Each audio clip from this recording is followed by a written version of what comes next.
All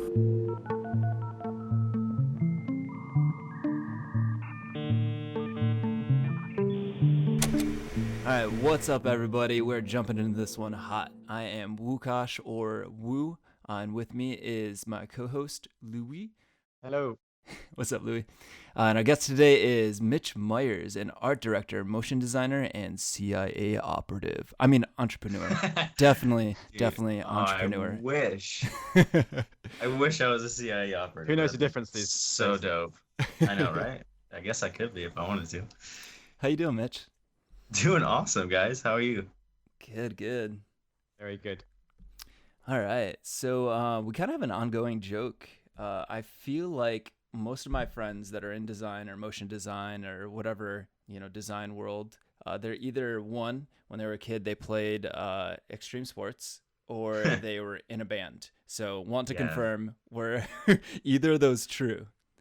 Yeah, I was in a band, which is hilarious. Like, I knew it. That seemed true. Knew It does seem true. It's crazy. Perfect. But yeah, I played music before I got into the whole motion design, visual effects type world that I'm in now. And yeah, that's kind of what got me started in this anyway, just because I started doing like merch design and things like that Yes. while I was on the roads because I was bored all the time. And that kind of just morphed into jumping into Cinema 4D whenever I got out of that world, and then that turned into After Effects, and those kind of molded together. And then I found out I could make money from it, and it kind of just piled up from there. I didn't really realize this was a job that I could have whenever I was, I guess, getting into the world without knowing I was stepping foot into it. Mhm. But yeah, whenever I had that epiphany, I was like, man, this is probably the career route I should take. This is super fun, and there's tons of routes I can take with it, and it's like really amazing opportunities come from this type of work. Yeah, What it's kind also, of music was it? It was, I guess you call it metalcore. Um, so we were on like the heavier side of things, but we weren't considered death metal. I wouldn't say. nice, man. Nice, cool. Yeah, it was fun. So that's actually another thing that I find very common with our like industry is that people tend to, and I don't know if this is because it's such a new industry, but people kind of like fall into their position. They're like, well, I didn't really plan for this, but it kind of just happened. So I also find that kind of interesting, and I wonder if it is just because it's such a new industry. Like even like motion design wasn't really a thing until like, I don't know, I would say like 80s, 90s, maybe. And even then it was like, not very mature. There wasn't a lot of like literature on it. It was just people kind of just doing it in the background, and like you had to know somebody to kind of like learn that stuff. So it's Definitely. also kind of like an interesting thing. Um, I definitely I fell into. I'm not a motion designer. I'm a sort of more of a web designer, I guess. I fell into this as well. In fact, I turned up to my first day of university not even knowing what I was going to be studying, and it just happened. I just happened to find that there was a module on sort of graphic web design. I thought, hey, I actually like this. And then I got an internship somewhere. Before I knew it, I was working in a job. And Yeah, if that hadn't have totally. happened, who knows where the hell I would have been? mhm. Yeah, it's I kind remember of crazy actually, to yeah, sorry, go on. yeah, it's kind of crazy to think about. Like, I don't even know if I would have even still known what motion design was if I wouldn't have started playing music and then went into like merch design for fun and then kind of got a glimpse into that world because of the kind of things I was doing subconsciously, I guess, and the steps I were taking towards that. It was I don't even know like what I would be doing right now either. Like, I would probably be like sitting there just playing guitar by myself. Sometimes I think about like the depressing alternative of not doing art. I'm like, man, if I didn't do art, what would I be doing? And it kind of like makes me sad just to think about it. You just Yeah. be in a one-man death metal band. There you go. Just get a drum machine, get some metal vocals. Old hair metal dude. Most excellent. All right, so Mitch, you're an art director, motion designer, and like I said earlier, you're an entrepreneur as well. Can you talk about a little bit of each one of those? Because I think it's a very interesting mix to The entrepreneur side, definitely. I want to hear about that and kind of curious what you do on that side of it. But also the art direction and the motion direction. It feels like a lot of people, start out a little bit lower. They do some of like the more grunt work, and then they kind of work their way up and then eventually move into like an art director, creative director, or, whatever those positions are that they're kind of working up to. But can you talk a little bit about those three and how they kind of pertain to you? Yeah, totally. So motion design was what I just started out in, and I knew that at least at the time when I started, I wanted to be in the agency world just because from looking on the outside in, is what felt more natural to me, or felt what would be best for my career at the time anyway. Mm-hmm. And so I knew I wanted to kind of like not be a motion designer my whole life in the agency world. I wanted to move up in the ranks and possibly do art direction or creative direction. I didn't know at the time. And so when I was in the agencies and doing that thing for a little while, I kind of started to feel like an art director position suited me better than a creative director, just from who I am as a person and how I manage things and what I like to do on my free time anyway, what makes me happiest. So I was like, I'll probably do an art director kind of thing, and I'll try to move in that direction. And then when the agency thing wasn't really feeling right, and it just wasn't really vibing with the way I wanted to kind of live my life at the time I am now, I decided to go freelance. And I felt like it was the perfect time to kind of stretch my wings as an art director too, and see what kind of gigs I can get with that. And that's been most of my stuff, especially this year, has been art direction with motion design and things like that, kind of like sporadically here and there. The entrepreneurial side, that was just me once I jumped into freelance, realizing I had the freedom to kind of do whatever I felt like doing, whatever made me happiest, and just creating new things and selling it is very enticing to me. I just like enjoy the kind of art of figuring out what people like and trying to make what they like. And so that also kind of expanded into helping my wife start her business, and she has her own salon that she does. We've done e-commerce businesses, things like that. So yeah, it's just kind of like expanded into figuring out what makes us happy, and then seeing if that's something that's like a viable way to make money, and if it is, then seeing if it's worth our time, Mm-hmm. Yeah, I think this is probably a question for both of you actually. But as I sort of progress to a more senior level in my career and get a bit more hands off on the day to day, using tools and actually designing stuff, how do you manage the balance between being more of a director of the ideas and actually being hands on and managing the motion itself? So balancing the hands-on and the art direction thing. Yeah. So how, as someone who's shifting more towards the back seat, this is the direction we're going to be going.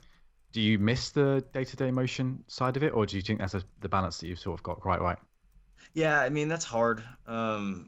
It's really hard not to put my hands on something, and it's been like it's been a learning curve of learning to let go of things and just kind of learning to trust people with your ideas. And so I try to take as much motion design work as I possibly can. Let's say that, because that gives me the ability to kind of still itch that scratch a little bit, and then whenever the direction side comes along, I can kind of handle it a little bit easier, and kind of be in that mindset of direction and directing. Do you think you can separate the two, or do you always sort of try and merge them a little bit?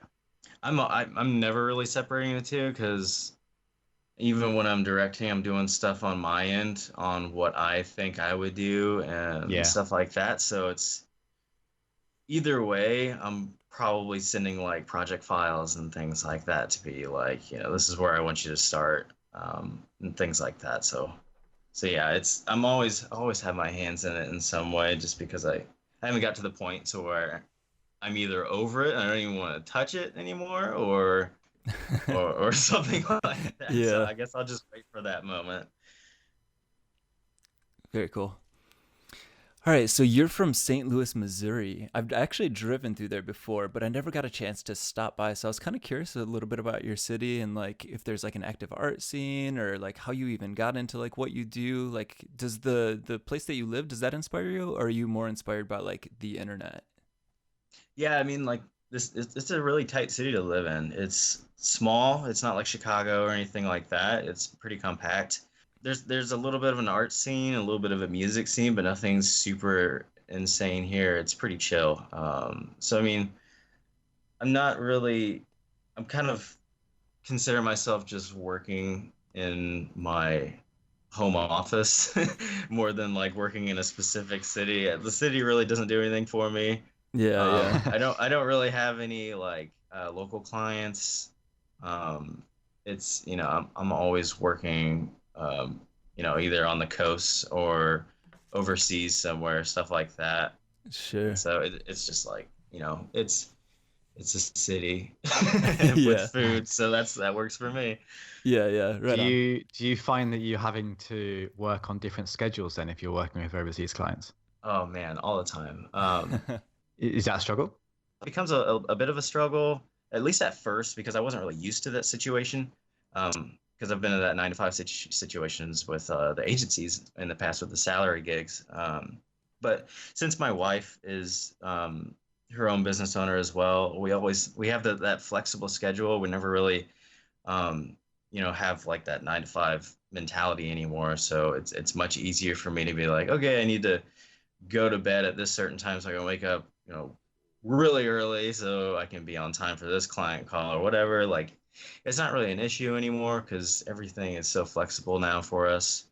But yeah, definitely in the beginning, it was really weird because I was like, oh my God, how am I gonna pull this? I'm gonna be tired forever.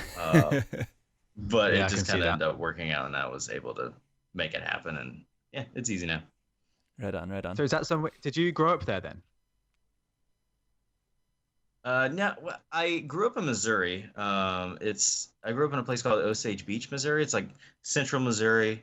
There's like a huge man-made lake because of a big like dam. So there's like a bunch of like water sports and stuff like that. So that's what I grew up doing. And then I moved to North Carolina to do the music thing. I lived in a studio actually for like a year when I first moved to North Carolina. And that's how I got into the band I was in. So yeah, I was always kind of like moving around. And so St. Louis was kind of the best home base for me, so I could be close to my family again, but still have kind of like the city vibe with more people to interact with too. So some other stuff that I was looking at too on your portfolio is you worked for Tiesto and Glitch Mob and done some work for them, and it's super cool because Glitch Mob was actually one of my favorite bands when I was growing up. Can you talk a little bit about those Sweet. projects? Yeah, the glitch mob thing was super cool. The creative director that works with the glitch mob contacted me and wanted me to jump on the project. They started off doing some 3D scans of the dudes' faces, and they knew they wanted to do kind of like this cool sculpture thing, and they had Mm-hmm. kind of like a rough mock-up on how that sculpture should look, things like that. So we kind of started in a good place. Um, and we went through revisions after revisions on just lighting and materials, like camera setups, stuff that fit like tons of just minute things, which is really cool because when I'm doing motion design work, usually you can't really get that granular with it because you have this huge, like minute long thing or whatever it may be. But since we were Sure. just working on a CD cover and just like the core design of the release, then we could really focus on just almost the dumbest things to make it Yeah. really good. And so that was probably the funnest thing about it for me is trying to dive into it and make it as, I guess, as overly polished as possible because I never really got the time to do that before. But Do yeah, you so think that that was the benefit of having a budget? That they obviously had the time to take all this into consideration and could pay you for that, or is it just because you really pushed it through? definitely. I mean, I think it was a little bit of they gave me a really good base to start with, so we already had kind of a good idea on what needed to happen as far as the build, so we could focus on just the lighting and color and all that stuff. And so I had time to do that because of the work they did on the front end. And then the the creative director that I worked with, he was a really dope dude. I can't remember his name right now. But he was really cool with working me and just being super back and forth with me. And we contacted on WhatsApp, so we were always in contact instantly. And so it was a really quick back and forth nonstop between me and him. So it gave me a lot of time to dive into Cinema 40 and do what I had to do and not really wait for contact either. That sounds like quite a relief from how most project communication is handled. Yeah, yeah. And it's kind of funny when I look at your work, that's the one thing that I feel like kind of stands out and shines about your work is your attention to details. So I could totally see you kind of like shining in that style of project where you're kind of like focusing on these like little itty bitty tiny like details that you want to do in like all these motion design, projects where like realistically it's just there's not enough time in a day to be able to do, like all the little tiny like pushes and pulls of pixels and stuff like that too. Oh, totally. Yeah, it was fun. I never get the opportunity to do stuff like that usually. So as those projects come in, like the glitch mob, where it's just like print, that's always fun. I'm always down to do stuff like that. Mm-hmm. Cool, cool. Yeah, so your work is also up on the After Effects splash screen. How cool does that feel to see that every time you blast open After Effects? Yeah, it was cool for a while, man. I have updated, so I don't get to see it anymore. But Oh it's no. Did they change it? yeah, yeah. They just came out with an update, like I think it was earlier. Um, I don't know, maybe a few months ago, something like that. Oh man, I'm But behind yeah, then. like yeah, it was awesome. Especially working with JR, like that was so cool. Jorge, he's a really cool dude. I followed him before um I really had any sort of job in this industry. Oh wow. So yeah, so like just knowing that I was going to be working with him and stuff like that was just kind of cool. I was really excited before I even had anything in front of me, just to kind of get in the programs with him and see what kind of ideas we can work out together. And it just, I don't know, it was a really smooth process. Yeah, yeah, and it's actually kind of interesting. I wasn't expecting you guys to gel as well as you did because you're very different styles, and the fact that you guys like came together on something that was like super badass was really impressive to me. Because I was like, that's got to be hard. It was interesting. So Adobe came to at least the email they sent to me initially. They wanted to do something to where they were figuring out what kind of artists that were in complete contrast almost would be like an interesting mix. And that's why they Oh, they chose both of us to jump on the project together. sure. And so it was really easy. We only had one Skype call initially, me and Mm-hmm. Jorge, and we kind of had these ideas where I wanted to do like really cinematic volumetrics and lights and all this cool stuff, and he wanted to take these. He had these really cool ideas to take these elements from After Effects, all the UI elements and things like that, and make them in this cool geometric shape. And I was like, well, that's gonna be the most badass thing together. Like, Yeah, let's yeah. do it. And so the first idea we had, we were like, perfect, let's make it happen. And he made this cool geometric design that we first started out with. I threw it into Cinema, started making the scene around it and lighting and stuff like that, and sent him the first pass. And we are like, sweet, let's just keep working on this and making it cooler. And that's basically all we did from the very beginning. Yeah, yeah. Very cool, very That's cool. a really nice way of looking at design as sort of more of a paired designing partnership. I know that that works a lot with engineers, but I've never heard Mhm. of it from a design uh, situation. It feels like quite a nice way to approach a problem. Yeah, it was cool. I think both of us were really open-minded and had really no idea, or really no expectation going into it. So when we kind of had our ideas pop up in our minds, we were totally open to whatever may come from it. So we weren't really sitting there focusing on tearing any ideas apart or even making a list or anything like that. We were just like, what's a cool idea or cool visual in your head, and let's like make it. And yeah, it just turned out awesome. I think we were just very free flowing with it. Cool. So the first time that I actually saw your work before was when I was trying to look up some tutorials on Octane. And then all of a sudden I came across these crazy tutorials that were like so in depth, and they were like the thing with most tutorials is like, I don't know how to describe it. It's like very like mid to low level like skill, I would feel like at least in the execution. Like they might know the program really well, but like your stuff was like, it had everything. Like when I looked at it, I was like, whoa, I can't believe this dude's giving this stuff away. I feel like this is like cinematic, like Hollywood level, like tutorials, and you're doing it for free. And so I thought that that was super cool. Like, what made you decide to share stuff at that level with people? Because a lot of people kind of like hoard that stuff. They don't really share it. And so I'm kind of interested in your thought process behind that. Yeah, I mean, I think it was two things. One was definitely that I didn't really have a choice because um, I knew I didn't have the time to cut anything. I knew I wanted to do some sort of tutorial or give something to the community besides like plugins and things like that. Mm-hmm. And so I was like, okay, I'm not going to cut this thing. And I didn't have even like a mic or anything like that at the time. And so I was like, okay, I'm not gonna have any audio. This is gonna not be so great. Yeah. And so I was like, whatever. I'm just gonna do like a screen capture. And I used to do a lot of my just fun renders and things like that while I was at an agency and on my lunch break because that's the only time I had because after getting home from work, I was always doing like personal project things to kind of bump up my reel and Mm-hmm. possibly do something else, you know? Sure. Yeah. Um, but yeah, so it was definitely that where I was like just being lazy with it, and I was just like, I'm just gonna give them everything. They're just gonna get a screen capture or whatever I make, and hopefully they can learn from it.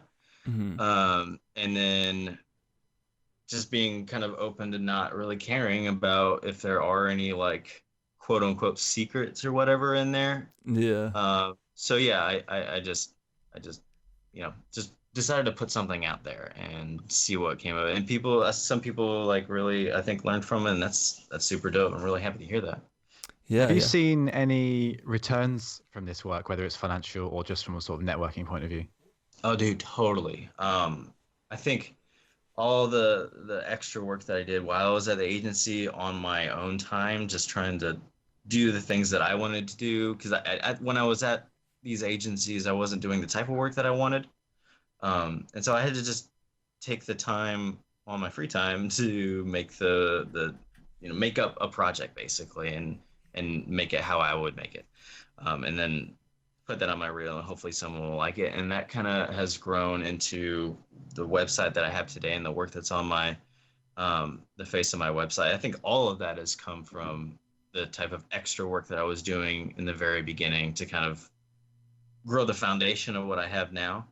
Um, so yeah, man, like the extra time is has really helped with everything. I've got a lot of contacts, a lot of networking, a lot of everything has come from just putting the extra time into it.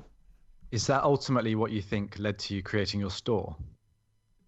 That's a good question. I think it wasn't really my store being the reason that, well, I guess it's twofold too. The entrepreneurial side just coming through, I think, is part of that.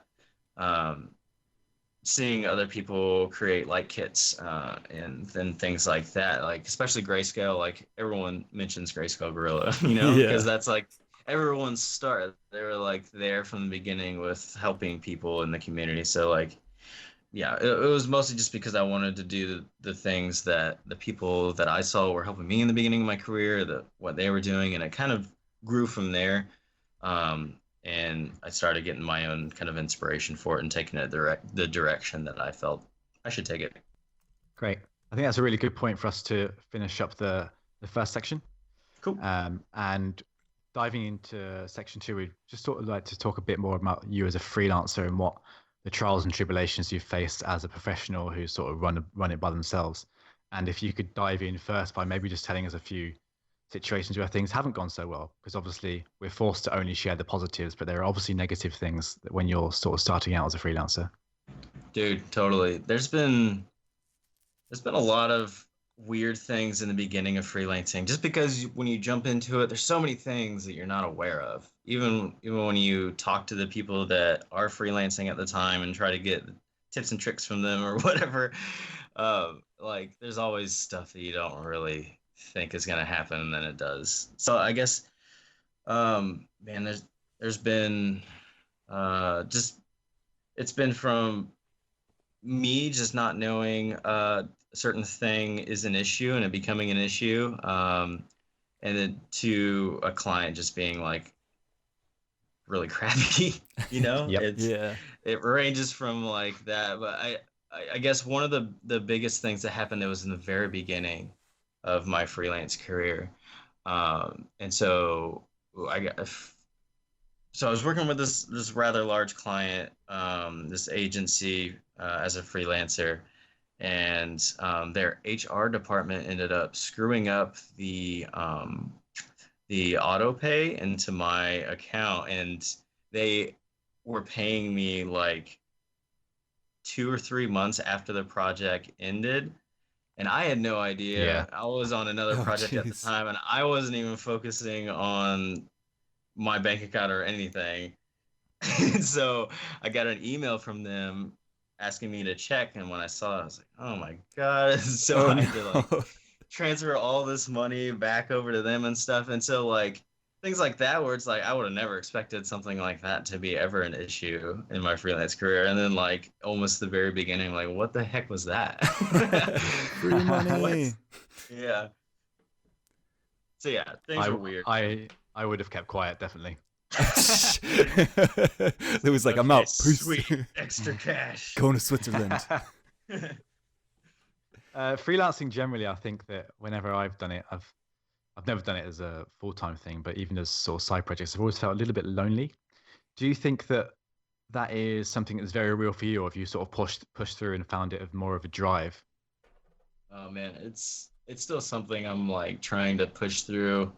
I'm a pretty active person and I'm pretty extroverted, and so like being a person that works in his home office now and is almost always home, it's very weird because I'm used to at least being at an agency where I have at least a small group of people to interact with and kind of do my thing with, and now it's different, and so it's taken a little bit of life altering kind of decisions to maintain my mindset, and still work in a different environment that I'm working in now.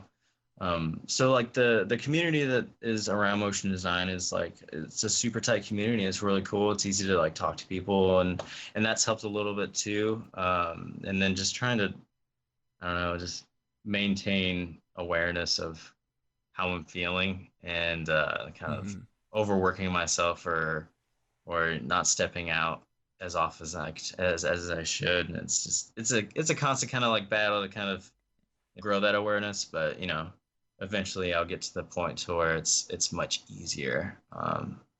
Yeah, who knows? I might have my own like, brick and mortar place in the future. I don't know. Oh, Right on. Fingers crossed. Yeah. You touched on a really pertinent point for me then, is that whenever I work from home, even so I work full time, but whenever I work from home, I always find myself working longer hours. And I think that is just because I never know when I've started and when I'm supposed to be switching off, and just because it's so accessible. Mm-hmm. So do you sort of find yourself working 12 hours a day just because you can? Yeah, I'm almost working constantly, and it's not even all in motion design. I got all those other things that I want to do or that I'm doing already, and I have to keep up. And so when I'm not doing motion design and when I'm not working with clients, I'm, you know, sitting in bed with my wife watching The Office, and I'm on my laptop and I'm, you know, working on other projects that I'm doing that have nothing to do with art or motion design and stuff like that. So I almost give myself more work than what I need, but I'm just like an active person, and it almost helps my mindset to always be aware of kind of my goal and kind of focused on something and stuff like that. Otherwise my brain talks to me too much, and I focus on like the wrong things, and things get messed up. So it's better when I'm busy. Mm-hmm. Yeah, yeah, absolutely. I feel the same way. I have to be like going all the time. My girlfriend like hates it because I can't sit down and watch a movie. I have to be like working while I'm watching the movie. It drives her Yeah, crazy. same. Yeah. So another thing too that I'm kind of interested in hearing from you is what your definition or like what you think the responsibilities of an art director and a motion designer are. I know those are very broad, but I feel like everybody kind of has like a different definition of that, especially motion designer. That one we could probably go on for days, but maybe more on the art direction side. Sure. Yeah. I mean, I guess you can think of it as motion designer would be the builder and the art director would be the architect. If you can think of it like that. Mm-hmm. Like the architect is the one that comes up with kind of the structure and the direction and where the builder's gonna take this thing, and then motion designer does it up. So I Yeah. think that's the easiest way to think about it. Sure. Do you have any like examples specifically of like maybe like a art direction project and like the kind of responsibilities that you had? Because I imagine there's a lot of people out there that don't even know what an art director is or kind of like what they do day to day. So I'd just be kind of curious to hear what your side of that is. Yeah, I mean, my I guess definition of the way that I work as an art director may not be the same way that some other art directors work because I'm it's pretty hands-on at the moment, probably just because I can't let go all the way. Mm-hmm. But yeah, like so for example, I'll be working with an agency, let's say, and they'll come to me with a job. Usually it's either a producer or the creative director, and he'll come to me with the client and the direction and all that kind of stuff that they have initially. And as an art director, my job would be to take that initial direction from the creative director and create something visual from it that they can lead a team with. Mm-hmm. And so usually that starts with style frames. Sometimes that'll go to animation tests that will, I'll just be pushing like project files off to the team where they can take the direction that I've started with the art side and the visual side, and they can make it a finished product. That's usually how something will go with an agency.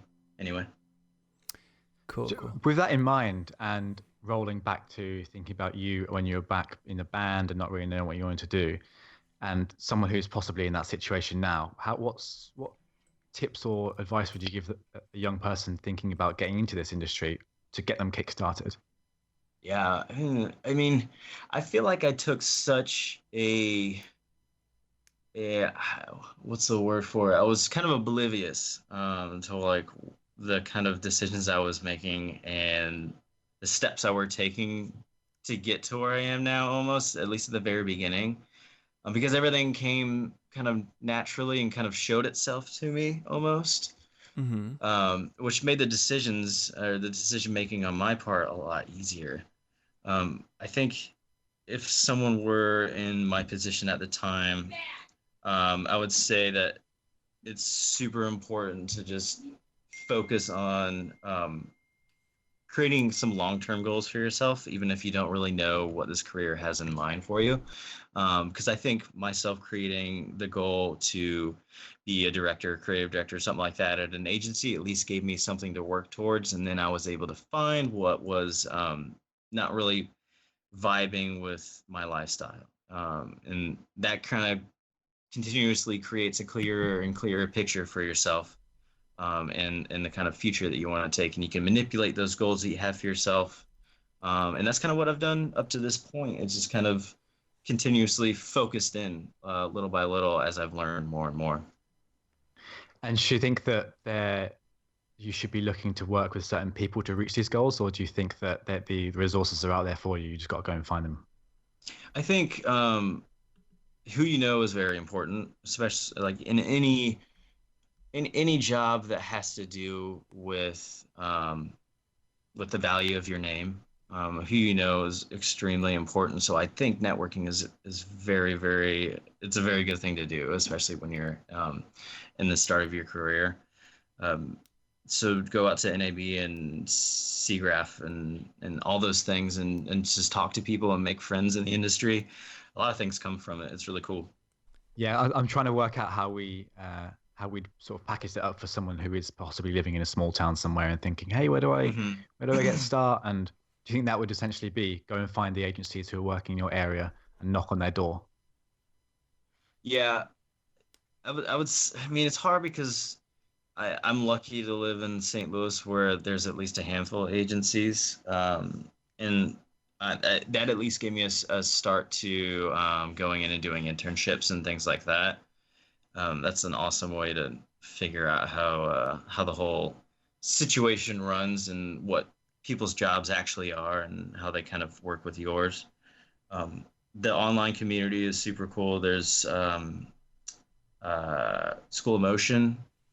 There's a lot of online resources, things like that, to at least get you started in your technical skills and things like that, which is so amazing because there's not a lot of industries that have that type of thing available to you, like this one does, just because people have been really active in creating things for other people, which is awesome.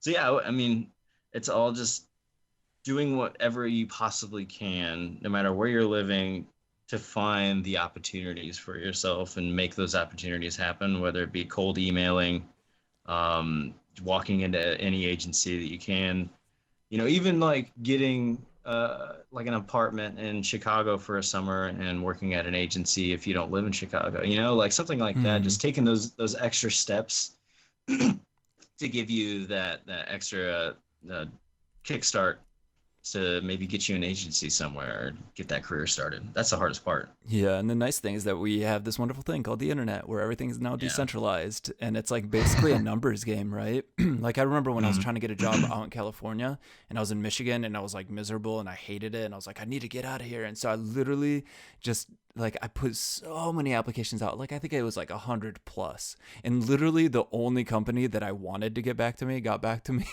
which was like crazy and like really amazing. Awesome. And I like started my career from there. But it was just like, to me, it was like a numbers game, because like what I was doing before that was like I would apply here, or if somebody, like talked to me, I'd apply there. But I never like really thought about it as like literally a numbers game. And I was like, the internet's there. Like you can look it all up and you can just cold email these guys, or even say like, hey, I'll work for you guys for free for like 2 months, like give me a shot, teach me what you know, and then maybe something comes of that, and if not, you're gonna have all this great experience from one of the biggest studios. Oh, definitely, man. Cast the wide net out there, because it's really easy to do now. Absolutely. Yeah. So another thing that I thought was really, really cool on your website, I was kind of just going through it, reading some stuff, and I saw the transparency on your site. I saw the little policy thing at the very top.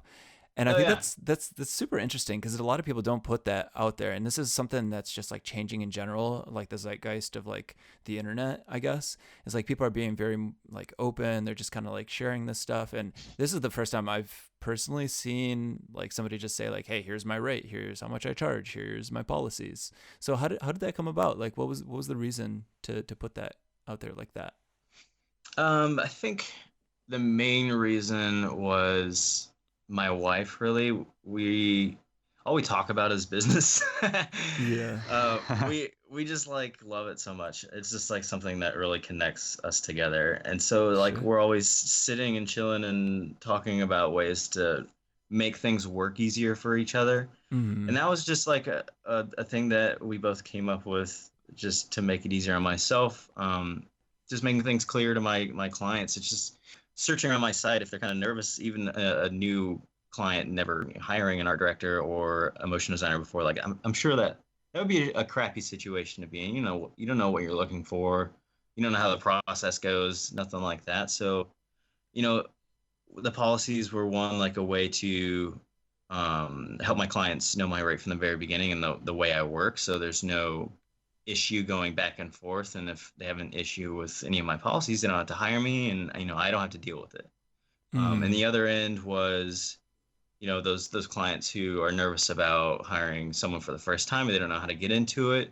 It kind of makes the situation a little bit clearer and a little bit more stable in their mind, and who knows, it might get them to email me rather than going off and buying something off of Fiverr, something that's a little like a little more transparent and clear, and they know what they're getting into. Like I just wanted to bring a little bit of that without being overboard and kind of weird about it too, because I don't think you can make someone feel uncomfortable just as easy you can make them feel comfortable kind of giving Yeah. that information out. So Hmm. it was a fine line, but I think it's helped me more than it's hurt me.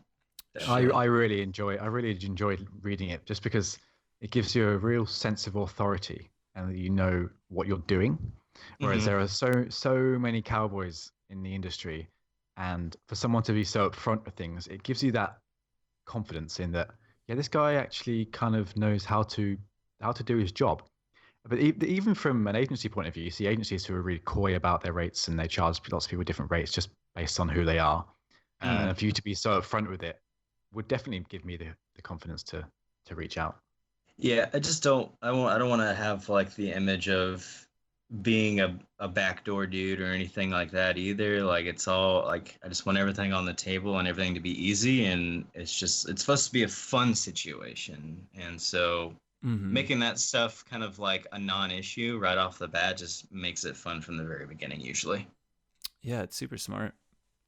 And did this come out of maybe having like too many clients? Was this something that like people just kept on asking you over and over too? Was that like part of the equation or not really? Not really. I think more so um well, I think it stemmed first from clients being confused on when I expected to be paid as far as net 30s, net 40s, things like that. Because Sure. there's a lot of different clients that have a lot of different policies on their end on how they pay people. So it was always kind of like, well, this person's policy is this, so how am I gonna, try to persuade them and to order to get what I need, stuff like that. So Hmm. putting it right in front of them from the very beginning gives me the first say almost on what I should be paid and how I should be paid. And if they want to work with me, then they're going to have to, if they have policies that contradict that, they're going to have to morph that around what I need instead of the other way around. Hmm. And what was the rationale between going, hey, this is my day rate versus this is my hour rate or this is my project rate? Yeah, day rate seems the most valuable to me. An hourly rate needs to be usually like I don't know. Hourly rates just seem like small projects to me, and it seems tedious, and I just don't want to deal with hourlies. And so a day rate is something that I can easily put on estimates, and it's clear enough for clients to see. But I also I don't have to do like a project rate for every single project. I don't know. It just makes things simple. I just like simplicity, you know. And Yeah. so like that day rate is just easy for me. It's like if I work any time in the day for that day, like it's a day rate. Um, Whether I work like an hour or 12 hours, like it's a day rate. Like so Yeah. it's I can easily be like, okay, I'm gonna spend like at least 3 days figuring out this element. I'm going to spend like at least this many days doing this other element, and it's going to take this many days to polish. And so I can Hmm. put that on an estimate. It's really easy. It's granular enough to where they get it, but it's not overwhelming to them. They see the Sure. price. It's just it works well. So the day rate's just something I've stuck with, and it's flexible enough yet sturdy enough to where it just works the way I kind of do business. Hmm. Yeah, I think that's really important to know sort of how much you're worth, but also to give yourself that buffer just in case you Mm-hmm. do end up spending another few hours having to investigate something. Definitely. I also give like different rates for on-site work and like my if they want me to work on-site, my rate goes up and my day rate. And if I'm working from my home office, it's my normal day rate. So in that way, it kind of helps with that simplicity too. Hmm. Great. That's a really nice place for us to wrap that up. Cool. Some awesome insights there. But we just like to finish on just a question of sort of more of a lighter heart. Is we've all had these sort of facepalm moments in our career where we've messed up somewhere or we've made a really huge mistake. And is there anything that you've sort of massively messed up anywhere that you've had to recover last minute? Let me see. Or even like any advice that you would have for yourself from like when you were, like first starting out that you're like, oh man, I wish I didn't do that. Like doesn't necessarily have to be like a moment. Hmm. I Yeah, can give that's you a good both an example. question. Yeah, go for it. Just put him on the spot. In my first job, I was working remotely for the first 10 weeks, and the CEO, the website I was working on was really bad. And I was emailing my mother and was telling her how bad this website was. And then I accidentally sent the email to the CEO. Oh, Oh no. man. And then he replied immediately. And I had to somehow pull it back and just pretend that I knew what I was doing, use loads of technical jargon, and I got through it. Oh, that's golden. That's like my worst Damn. nightmare. See, I don't happened. have any cool stories like that. Like I feel like everything's been pretty boring as far as You're a things lucky like man, that. think Mitch. that's You're a lucky man. Yeah, I guess so. I mean, except for like situations like the money thing I told you about earlier and stuff like that. Like Sure. there's been some weirdness, but man, never emailed the CEO like that. Maybe you should. For me, Maybe I should. Yeah, have something to talk about on podcasts. All right, great. Well, Mitch, it's been a pleasure talking with you. It was such a fun chat. I know we had a little bit of connection issues here and there, but it seems to have gotten smoothed out, so we're good to go. But thanks so much for giving us your time. We know that your time is valuable, that you got like 100 million things going on. You're a father, you're a husband, you got all that stuff. So we really, really appreciate your time, and thank you so much for being on the Noise Podcast. Yeah, I appreciate it, guys. Thank you so much. All right, Mitch, Thank take it you. easy, brother. See ya. All right. Thanks so much for listening, guys. I hope you enjoyed that one. We just wanted to ask you one quick favor. We work crazy hard to bring the guests on and all the work that goes with it. We only ask you two things. The first one, if you aren't already subscribed, please hit that subscribe button, whatever platform you're using. We're pretty much on all the platforms. And second is to just share it with somebody you think would enjoy it. That's all. It would mean so much to us. Thanks, everybody. Peace.